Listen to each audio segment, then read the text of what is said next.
tudo bem? Eu sou Patrícia Luz e você está no 123 Cultura, aqui no nosso canal Web TV. Que bom estar com você aqui de novo.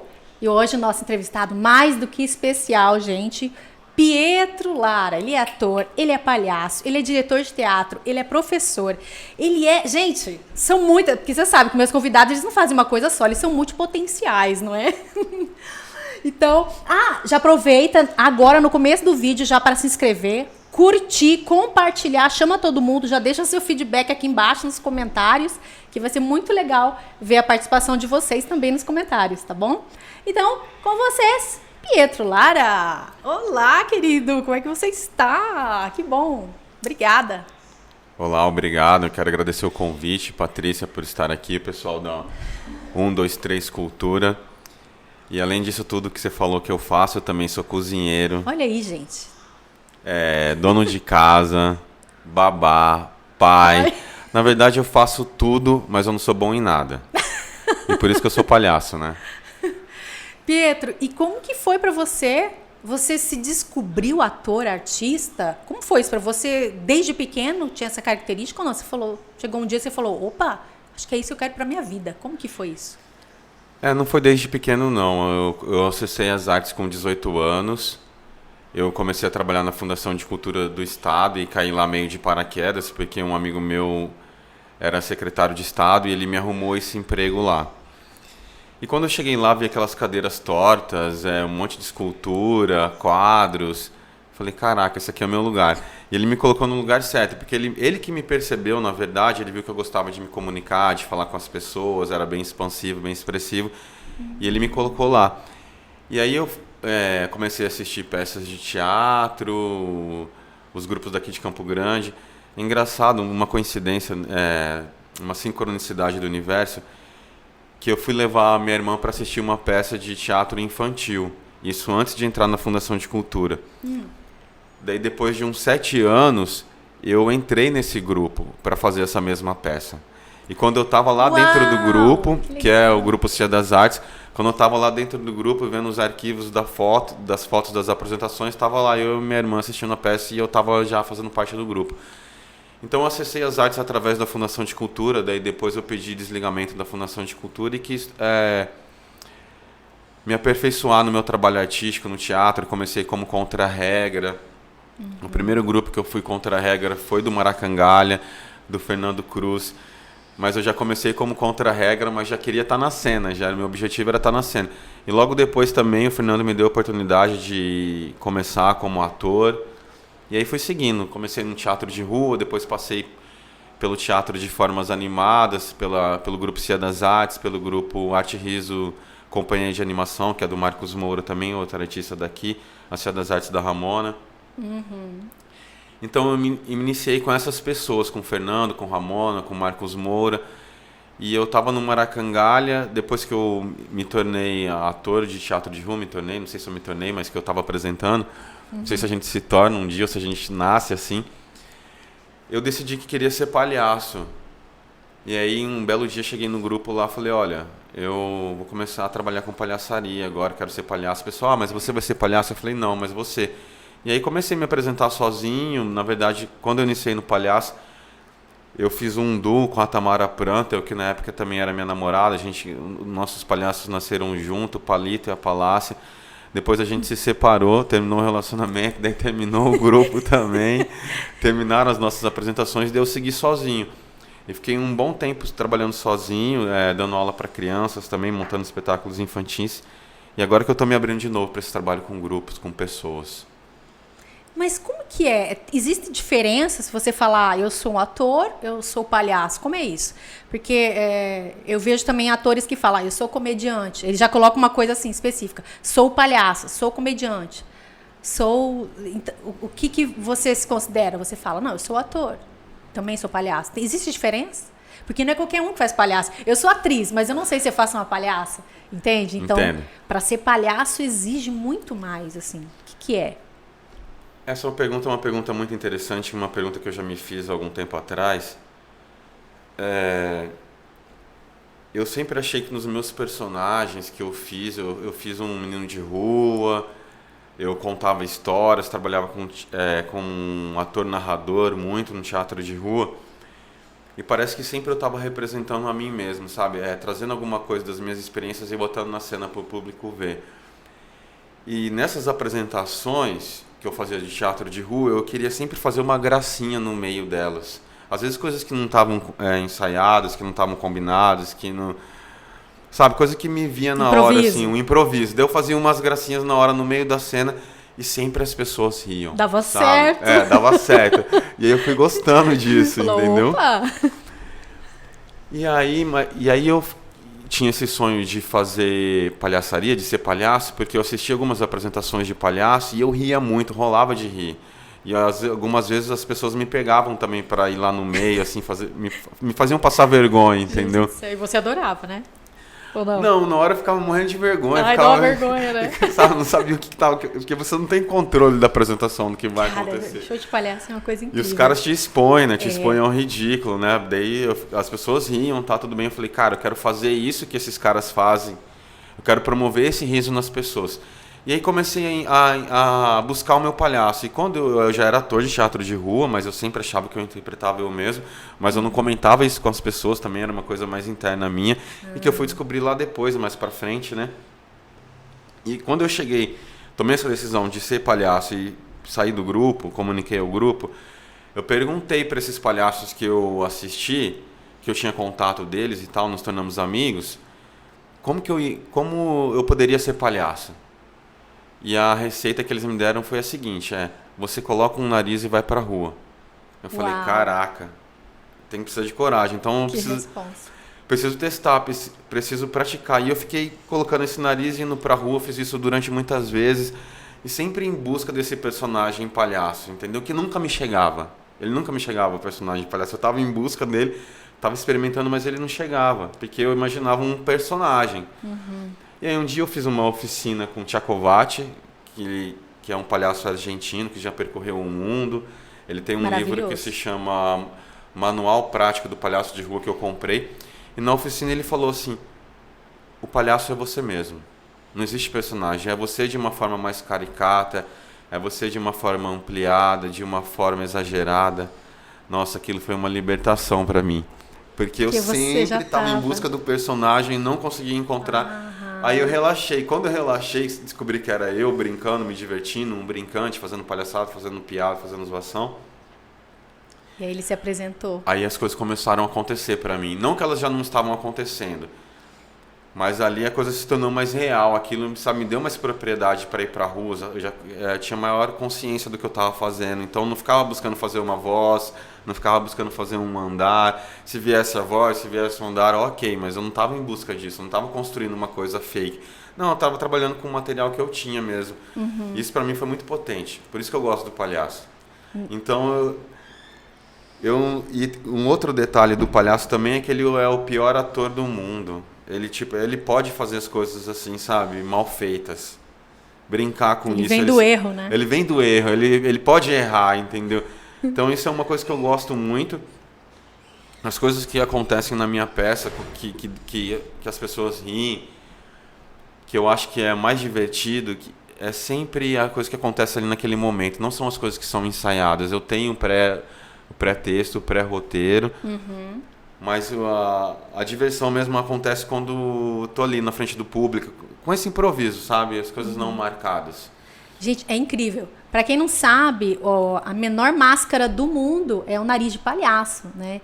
E eu lembro que eu fiz a oficina também de palhaçaria. Eu falei, gente, eu nunca fiz palhaço, nunca nada. Eu falei, vou, né? A gente tem que se colocar à prova, né? E é uma coisa inexplicável. Depois eu quero que você me explique o que é isso que eu senti. Porque, assim, eu nunca fiz palhaçaria, nunca me apresentei, nunca nada. Mas quando fez uma cena que o artista, o palhaço, né, pediu pra gente pegar a máscara, a menor máscara do mundo, que é o nariz, e colocar e virar pro público. Era só isso, não tinha cena, não tinha nada, era só, gente, na hora que você colocar o nariz, você vira pro público e abre os braços.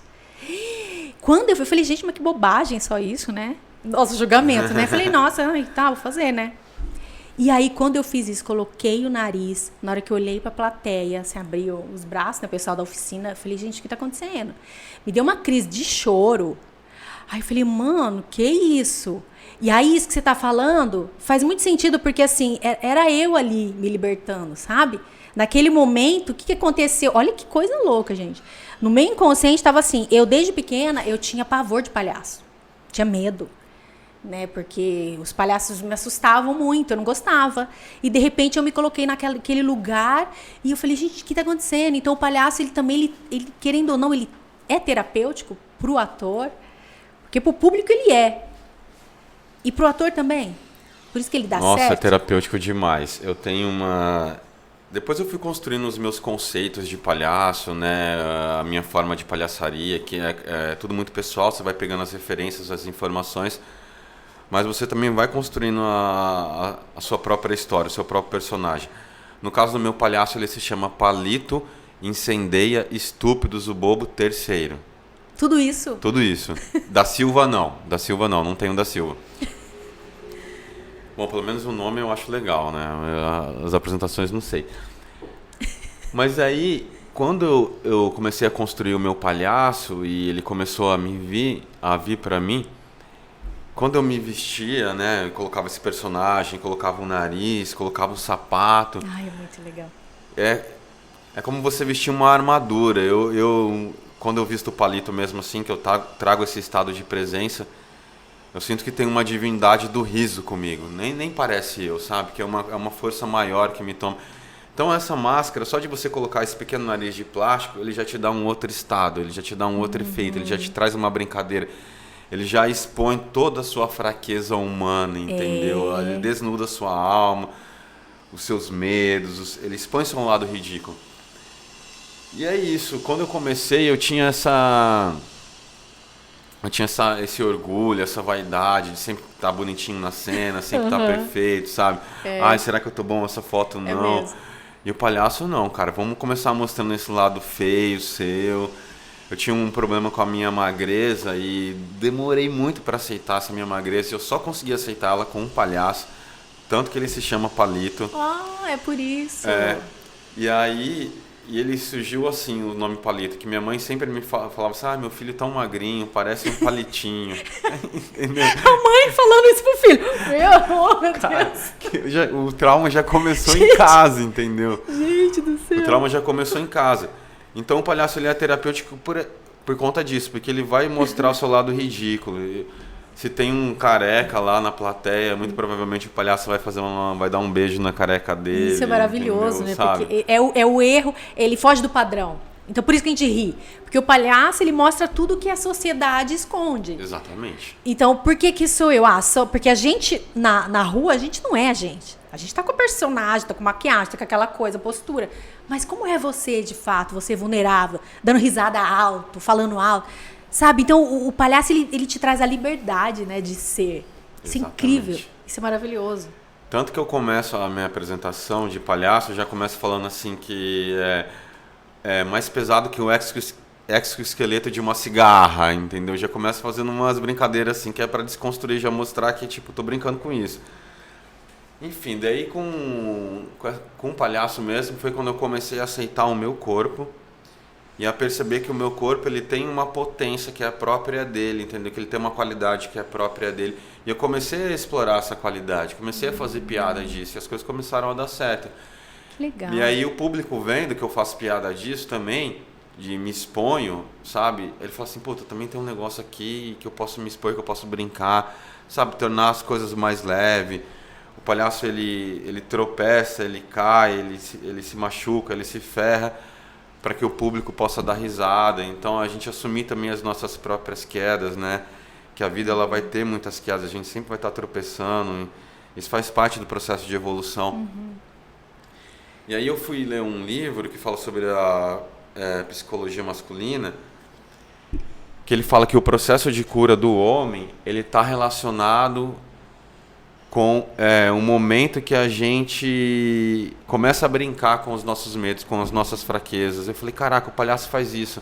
Então, inconscientemente, eu estou brincando com os meus medos, com as minhas fraquezas, com os meus fantasmas, com as minhas sombras, estou fazendo piada disso, estou rindo disso, tô me fudendo na vida, mas tô rindo ainda, então eu tô começando a me curar.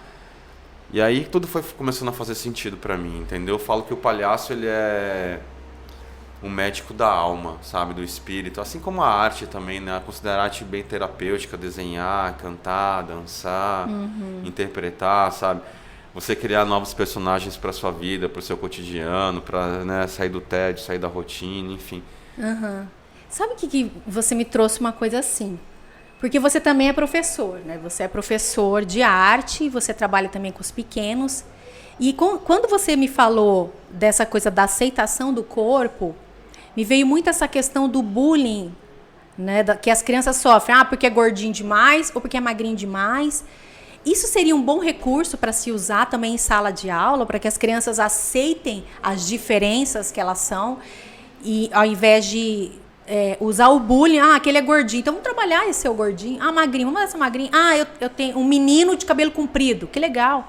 Tem como a gente usar isso em sala de aula como recurso contra o bullying? Você já pensou nisso, assim? Como uma ferramenta? A arte, pra mim, ela é autoconhecimento, é você se conhecer, né? Ela te apresenta as suas emoções, ela apresenta o seu corpo, da mesma forma que ela também vai apresentar o corpo do outro, as particularidades do outro. E o que torna tudo mais interessante para a arte, para a cena, para a construção de um espetáculo, ou enfim, de qualquer coisa, assim como na vida, é essa diversidade de corpos. Assim como tem uma flor que ela é pequenininha, que é minúscula, mais frágil, delicada, vai ter uma outra que é mais robusta, que não precisa de tanta água, entendeu? Que aguenta o sol. Então, acho que o processo do teatro, da palhaçaria, ele faz a gente se conhecer, se aceitar, se amar, brincar com as nossas potências, né? Desenvolver as habilidades do corpo, as potências que o corpo tem. Se um corpo é um corpo mais pesado, ele vai ser um pouco mais lento. Isso é uma qualidade. Se é um corpo mais leve, ele vai ser um pouco mais ágil. Isso é uma qualidade. E a gente tem duas qualidades que são distintas. Não tem uma certa, uma errada, uma boa, outra ruim. Não, são apenas distintas, diferentes. Então o palhaço ele apresenta o seu corpo, ele faz você rir das coisas que você às vezes vai chorar, e torna tudo mais lúdico, torna tudo mais fantasioso. No meu TCC, que eu me formei na UEMS, eu falei sobre a pedagogia do riso, que ele apresenta uma ferramenta pedagógica que se chama o professor palhaço. E eu fico fazendo as gracinhas dentro de sala de aula. E eu descobri que essa ferramenta professor palhaço, ela funciona. Tô lá com uma turma de 30 alunos, uma turma super numerosa, eles não estão prestando atenção em mim, eu começo a fazer um exercício de corpo, daí eu já dou uma agachadinha ali diferente, já faço eles ir. Pronto, aquilo já criou um outro clima no ambiente, já eliminou as tensões do corpo, já eliminou os bloqueios da mente. E as pessoas vão sendo mais preparadas também para brincar, também para aceitar o seu corpo e jogar com o seu corpo, né? Uma vez que o teatro é jogo, é uma brincadeira, a palhaçaria é jogo, é uma brincadeira. Então as pessoas elas se sentem mais confortáveis com o seu próprio corpo, à medida que você expõe o seu também. Pensa que se você não consegue fazer nada na vida se você estiver preso, tenso, nervoso, preocupado. Então a palhaçaria, o teatro, a dança, as artes, ela vem para isso, para eliminar esses bloqueios, né? Como que colocar isso na cabeça de um adolescente que está crescendo em que tudo para ele é estético? Então, o adolescente hoje ele tem muita preocupação com a estética. Não, eu não estou num padrão. Como que você faz para trabalhar essa diferença no próprio, vamos dizer, o aluno, no professor-aluno, nesse sentido? Como que o adolescente vai aceitar que eu tenho cabelo crespo, a outra tem o cabelo liso e que está tudo bem? Olha, isso é uma coisa que acontece de uma maneira muito espontânea, muito natural. A sua pergunta é muito precisa. Quando eu abri as inscrições das minhas aulas de teatro na escola, veio uma aluna me perguntar: professor, obesa pode fazer teatro? Olha só. Daí uma outra mãe veio me perguntar: professor, a minha filha ela tem uma deficiência motora, ela pode fazer teatro? Olha aí. Daí uma outra mãe: a minha filha não fala, ela pode fazer teatro? Gente, coisa. Eu falei assim: todas podem fazer teatro e devem. E aí elas foram para as aulas. Ai, que legal. E aí a gente tem esse trabalho de reconhecimento do corpo, né? Das suas articulações, do seu próprio corpo. Daí a gente também tem os exercícios que a gente vai trocar com o corpo do outro, o nosso corpo em relação ao corpo do outro, o nosso corpo em relação ao espaço. Então, as pessoas vão aprender também a escutar e a perceber o corpo do outro. E como é aquele corpo? Tirar o foco dele mesmo, né? Que o adolescente tem muito daquele foco nele, né? Ai, que mico, tudo é nele, né? De repente você vê o outro e fala, nossa, então é possível sim eu brincar. Porque tem uma coisa que é a teoria, né? Eu ir lá ficar falando pra ele, não, que o corpo do outro é assim, tal. Outra coisa é experienciar isso, né? Passar pela experiência. O lugar da experiência é onde as coisas acontecem. Que a gente sai do racional e bota no corpo. E aí tinha essa minha aluna que tinha deficiência motora e que pra gente fazer alguns exercícios de roda, que pra pegar na mão dela, você tinha que pegar na mão dela de um outro jeito, entendeu? Você não pega na mão dela como se ela não tivesse nada. Então você tem que se adequar àquela pessoa. E aí eu fui percebendo que essa menina que falou que era obesa, que pra mim ela era um corpo normal, entende? Tinha suas qualidades.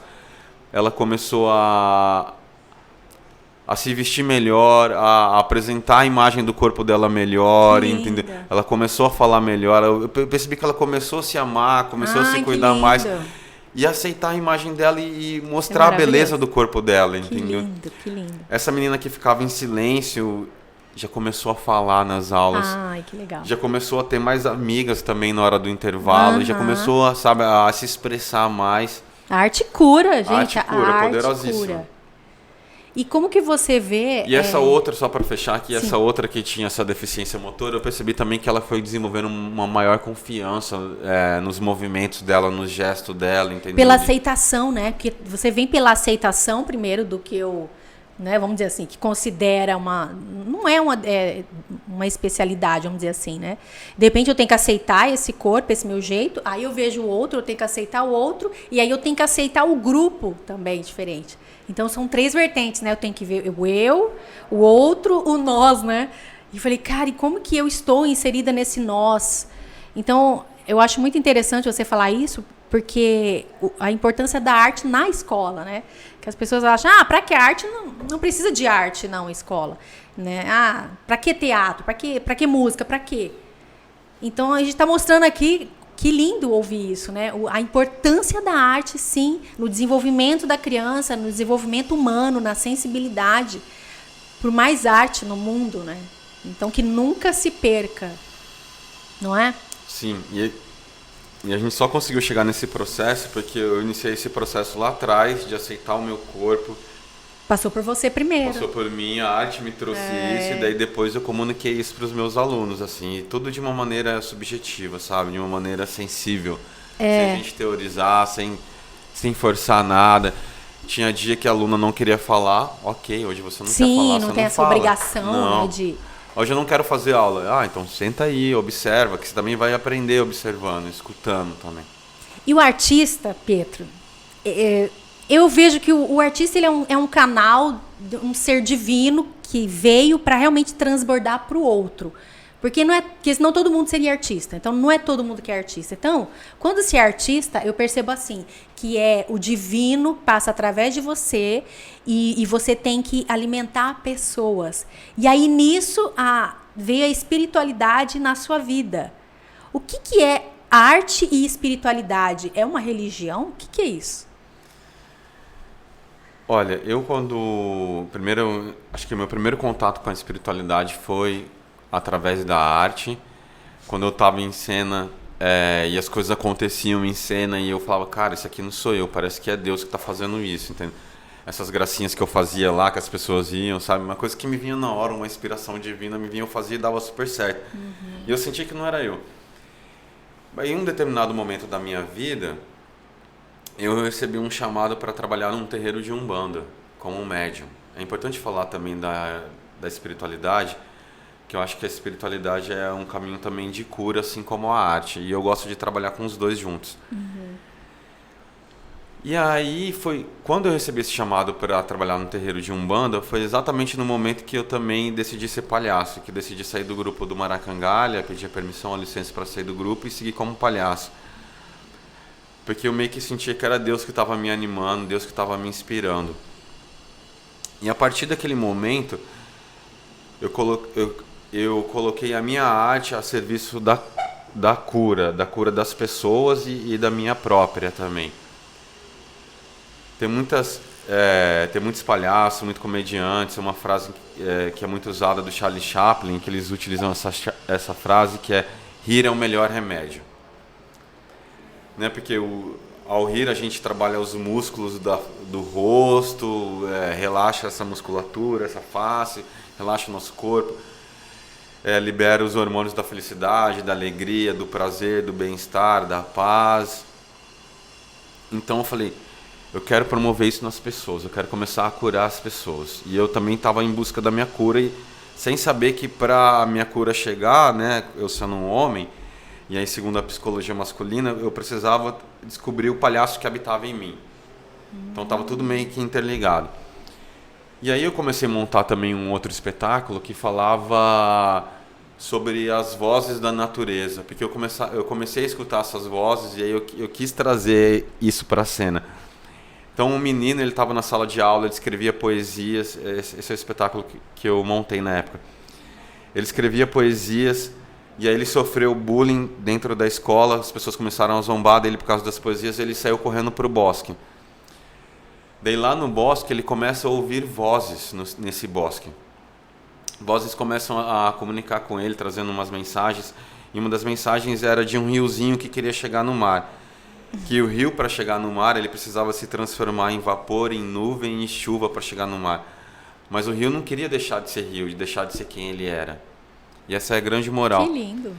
Muitas vezes a gente chega numa situação das nossas vidas, né, na nossa experiência aqui na Terra, que a gente tem que mudar, aprender coisas novas, fazer coisas novas, adquirir novos hábitos, experienciar coisas diferentes, comer coisas diferentes. E a gente não, porque eu sou assim, eu sou assado, a gente mesmo se limita, a gente mesmo se poda. O universo está querendo mostrar coisas para nós, a gente se poda dizendo não. No caso do rio, ele falava, eu sou um rio respeitável, demorei muito para conseguir juntar muita água, como de repente vou deixar de ser o que sou? Uhum. Mas chega uma hora que não tem mais saída para o rio, ou ele se transforma em vapor, nuvem, chuva para chegar no mar, ou ele nunca chega no mar. Daí ele vai com muito medo, se transforma em vapor, em nuvem, em chuva.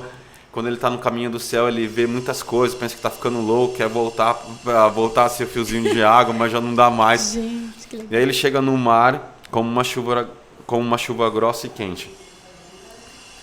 Então as minhas peças, elas foram caminhando para trazer as mensagens do Espírito, né, para acordar o ser humano para a sua própria natureza divina, para ouvir mais a natureza, observar mais a natureza, trazer alegria, sabe, trazer cura.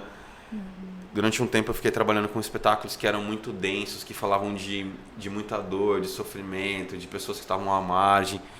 Eu falei, cara, agora eu quero falar de amor, eu quero falar de coisas mais leves, de coisas mais positivas, eu quero apresentar um outro caminho, né? E até mesmo para mim mesmo, e comecei a caminhar nessa direção. Ainda estou em busca disso, porque é constante. E isso, nesse processo todo, eu sempre percebi Deus comigo. E Deus é uma experiência muito pessoal, não tem como a gente falar de Deus, porque Deus está dentro de cada um, e cada um vê Deus de uma forma diferente. Eu acredito que até as pessoas que negam Deus, que elas tá falando da ausência de Deus, enfim.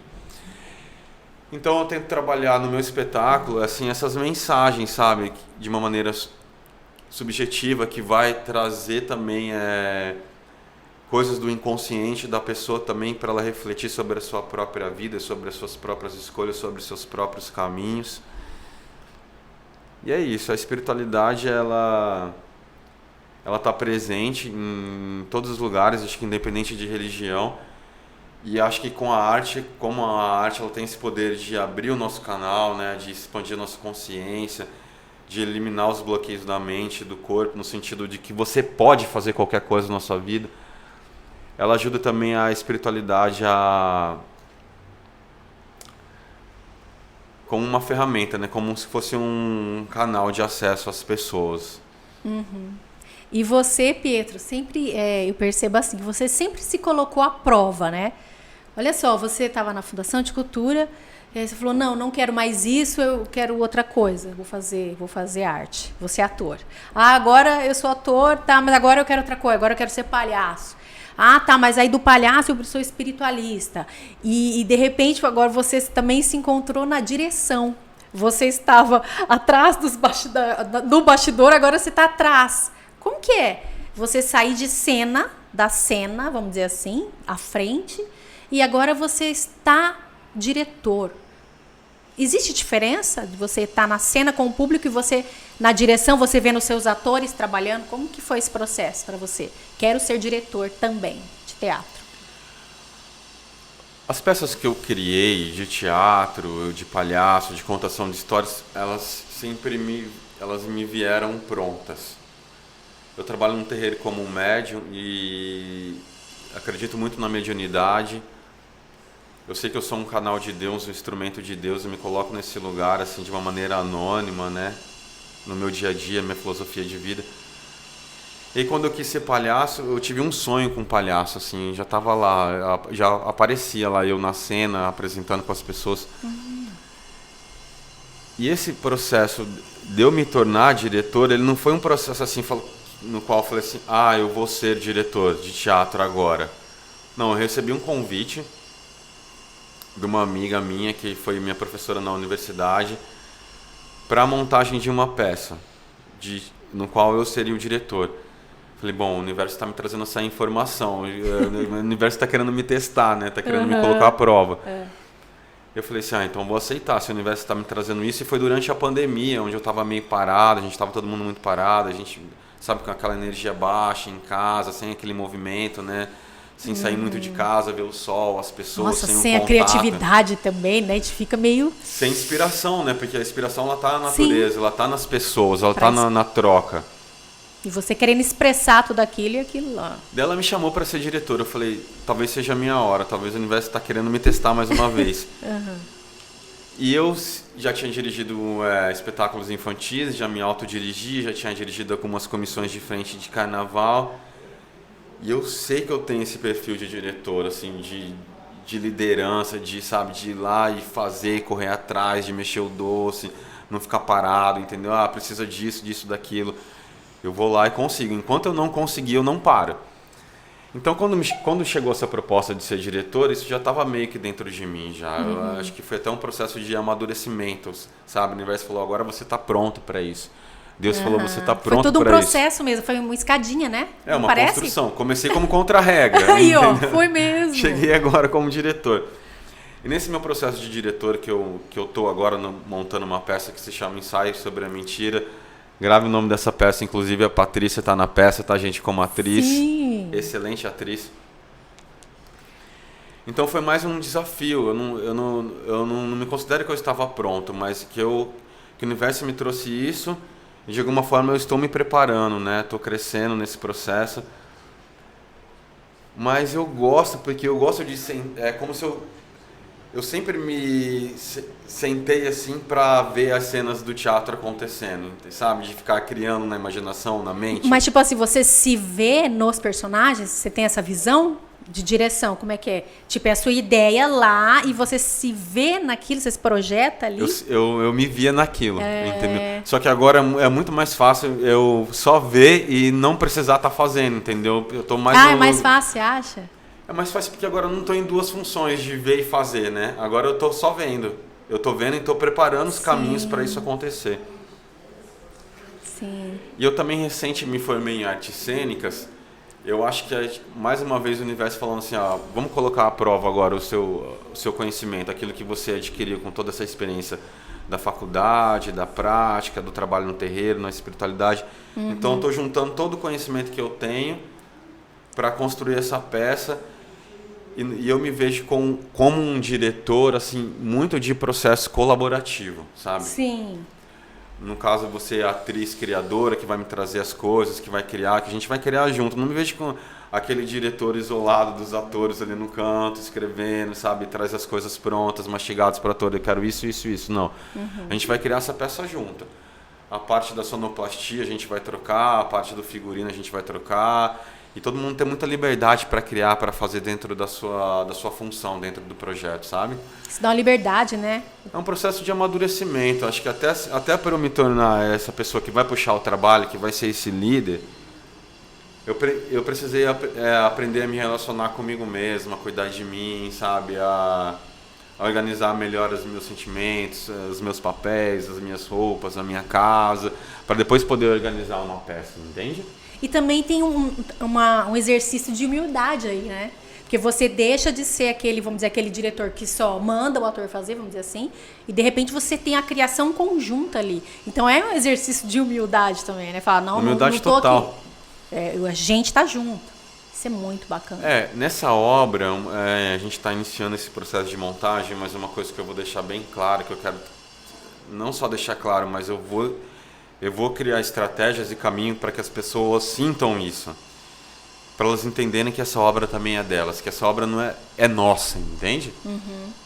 Não é uma peça que surgiu comigo, não. A peça surgiu do nosso encontro. Era só uma ideia até então. A peça ela vai acontecer a partir do momento que todo mundo estiver junto. Enfim, então trazer essa ideia da unidade, né? Acho que Deus fala muito disso, né? Todos somos um, eu e Deus somos um. Eu sou você, você é eu, me vejo através de você, me reconheço em você, você se reconhece em mim. Uhum.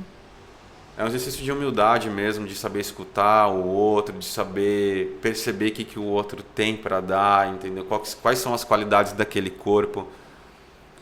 Eu já meio que eu conheço as pessoas que estão participando na montagem da peça, um pouco, né? Porque não tem como conhecer muito, mas o pouco que eu conheço das pessoas, eu mais ou menos sei o que cada um tem para dar, para somar, entendeu? Uhum. Então é como você fazer um prato de comida.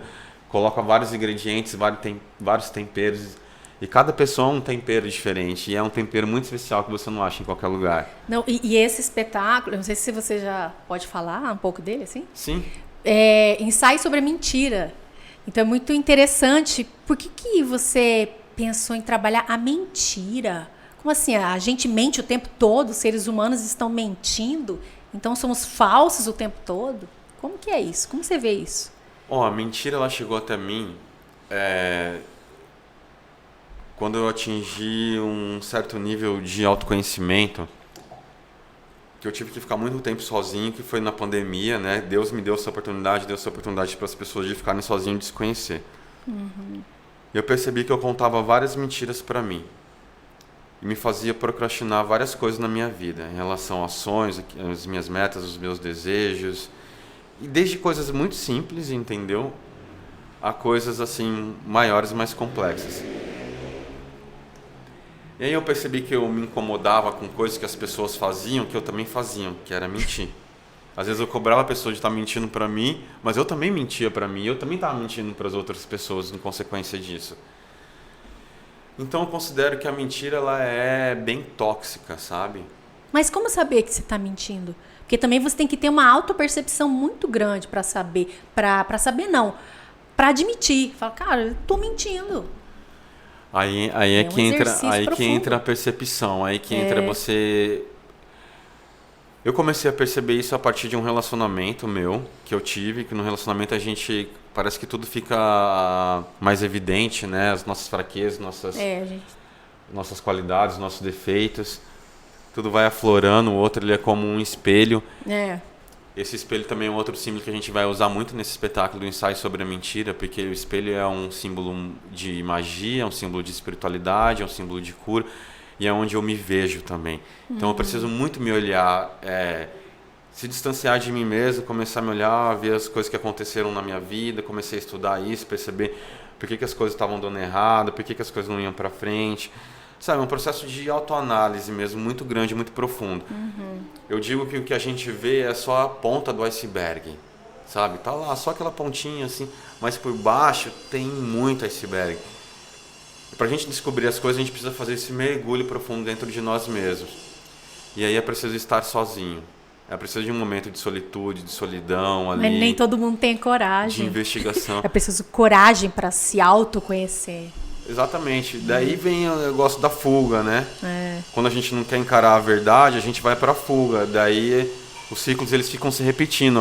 Os mesmos erros eles vão se repetir infinitas vezes. Tipo, é mais fácil mentir, né? A pessoa fala, vou seguir mentindo mesmo. Vou seguir mentindo, é muito mais fácil. É tão fácil. Entendeu?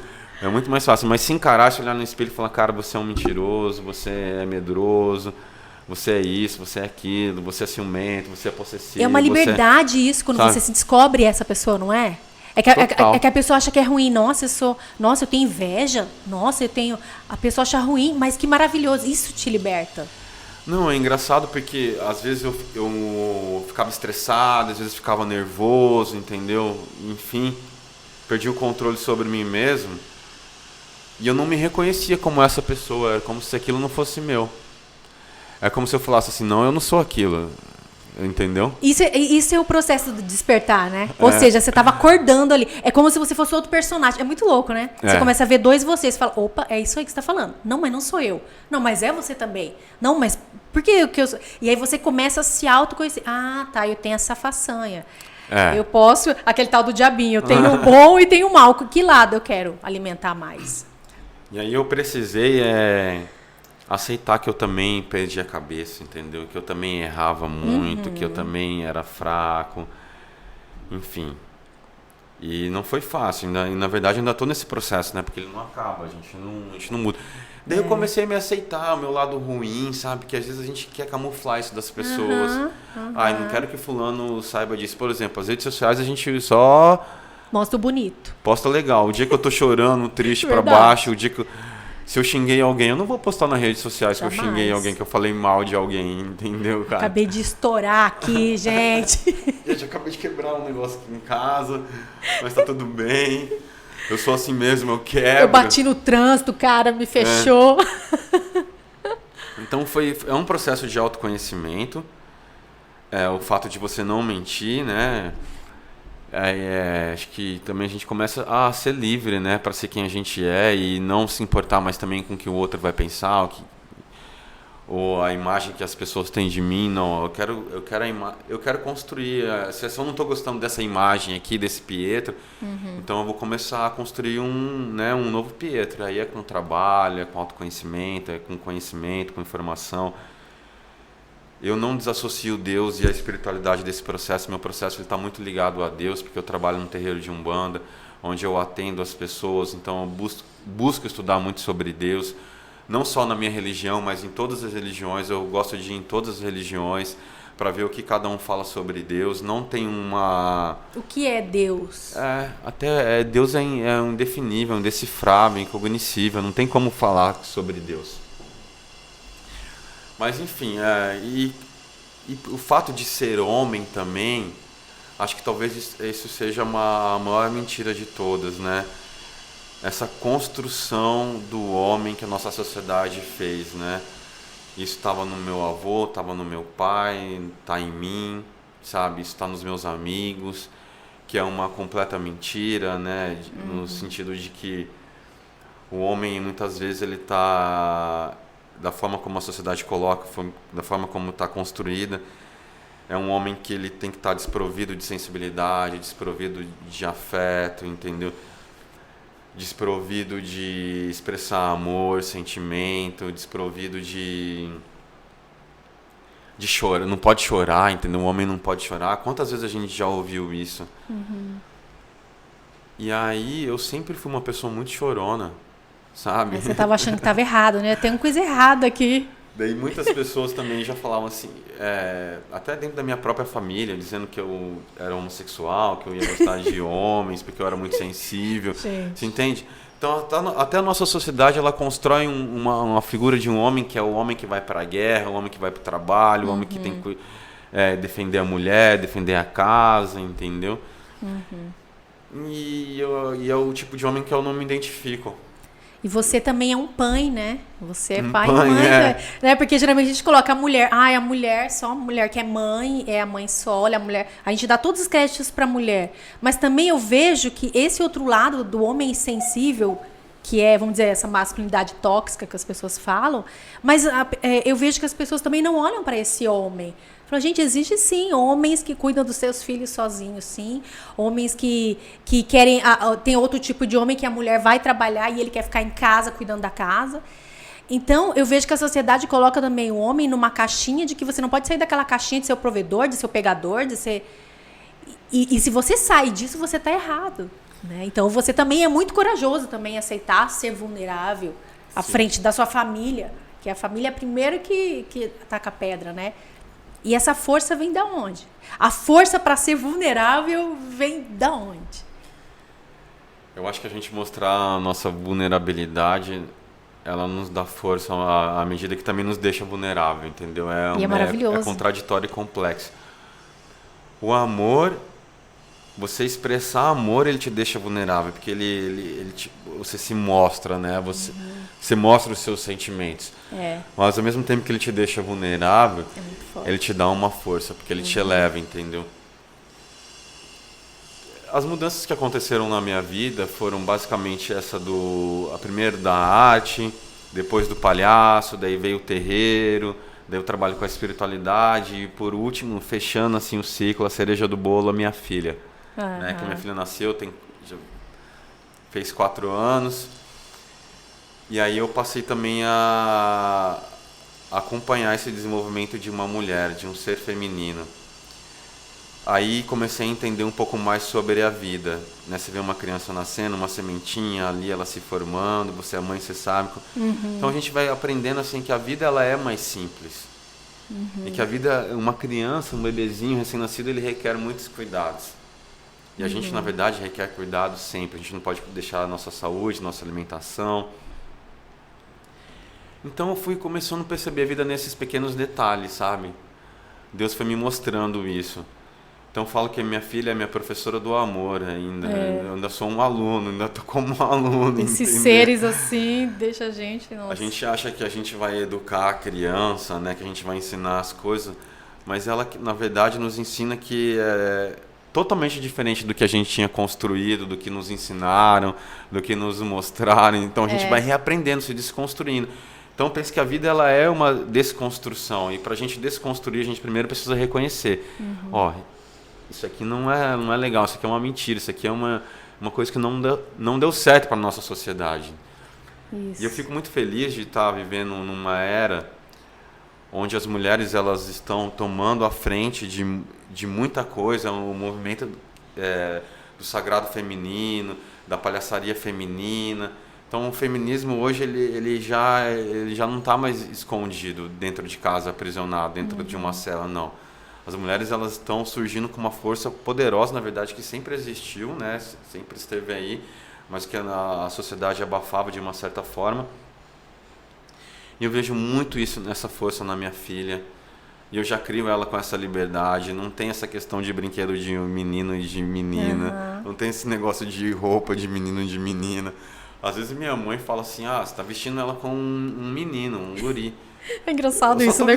Eu só tô vestindo ela, é só uma roupa, não existe isso, entende? Então são essas construções que a nossa sociedade coloca, que a gente quer questionar com essa peça, que eu também quero me questionar dentro de mim mesmo, e já tô fazendo isso.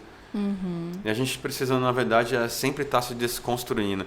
Eu não acho que é construir nada, entendeu? Mas sim é desconstruir a palavra. Gente, maravilhoso, maravilhoso isso.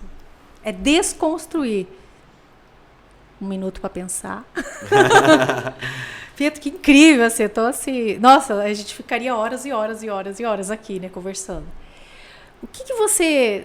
Se fosse para você deixar alguma... Sei lá, pode ser uma frase, alguma coisa que você gostaria de falar seja para o adolescente ou seja para a sociedade, que você sente que ainda você não conseguiu mostrar na sua arte, o que seria? O que o Pietro quer ainda? Olha, eu ultimamente tenho tido algumas preocupações em relação à natureza do humano. Às vezes eu vejo pessoas brigando por umas coisas de plástico. Às vezes eu vejo pessoas brigando por nada. Às vezes vejo pessoas assim nas praças sem ter o que comer, sem ter o que vestir. Então acho que a grande mensagem que eu gostaria de desejar para as pessoas, para os alunos, para os artistas, para o humano, para quem trabalha no banco, o professor, enfim, etc., é pra gente ter mais empatia, pra gente se ajudar mais uns aos outros. Porque a gente não... É tudo passageiro, a gente não leva nada, a não ser o que a gente guarda dentro de nós mesmos. E dentro de nós só fica o que é bom, só fica o amor, o bem que a gente faz. A gente vem de um momento de pandemia muito difícil, onde agravou a crise financeira, psicológica, ambiental. A gente precisa voltar... olhar para o planeta e cuidar do planeta, cuidar da água, plantar mais árvores, cuidar do lixo. Se eu tenho 10 calças jeans em casa, eu tenho uma pessoa que não tem uma calça jeans. Se eu estou comendo hoje, estou satisfeito, estou com a barriga cheia. Tem gente que está com fome, entendeu? Então a gente precisa sair da bolha, começar a olhar mais para o lado, começar a olhar mais para o outro, se identificar no outro, o outro também sou eu. A gente vive no mesmo lugar, a gente está junto do mesmo barco. Se afundar, vai afundar todo mundo. A questão do clima, cada vez mais calor, a gente andando, todo mundo com seu carro o tempo inteiro, energias renováveis urgente. A gente precisa mudar os nossos hábitos, a nossa forma de viver. Eu acho que a gente pode encontrar isso na simplicidade, sabe? Na hora que está tomando uma água, agradecer a água, perceber que a água é limpa e transparente, na hora de estar comendo, perceber ali as cores da comida, como é rica, aquilo está te nutrindo, está dando um alimento para o seu corpo, não só comer, sabe, desesperadamente, não, aquilo está alimentando o seu corpo. E aí acho que aí que é a grande função da arte, entendeu? Que é esse alimento do espírito, de trazer essa mensagem de uma forma subjetiva, de uma forma leve, sabe? As pessoas incorporando essas energias nos seus dias. Enfim, a gente precisa transformar a Terra. Não à toa que a pandemia está aí, outros vírus também de gripe, várias tragédias ambientais, climáticas. A natureza ela está chamando a gente para a gente mudar, entendeu? A gente precisa ser menos egoísta. A gente precisa tratar o outro com amor, com respeito, com simpatia, sabe? E é isso. Depois dessa fala incrível, gente, tem uma fala que eu gosto de finalizar aqui nosso bate-papo. Ah, gente, que pena. Que eu trouxe do teatro, mas ela é assim, das suas mãos. Eu seguro a sua mão na minha, para que juntos possamos fazer aquilo que eu não consigo fazer sozinha. Gratidão por ter compartilhado esse momento incrível. Que riqueza ter você aqui no nosso podcast. Te agradeço muito. Gratidão, gente. Até a próxima. Sucesso, tá? Beijo, gente. 1, 2, 3, cultura!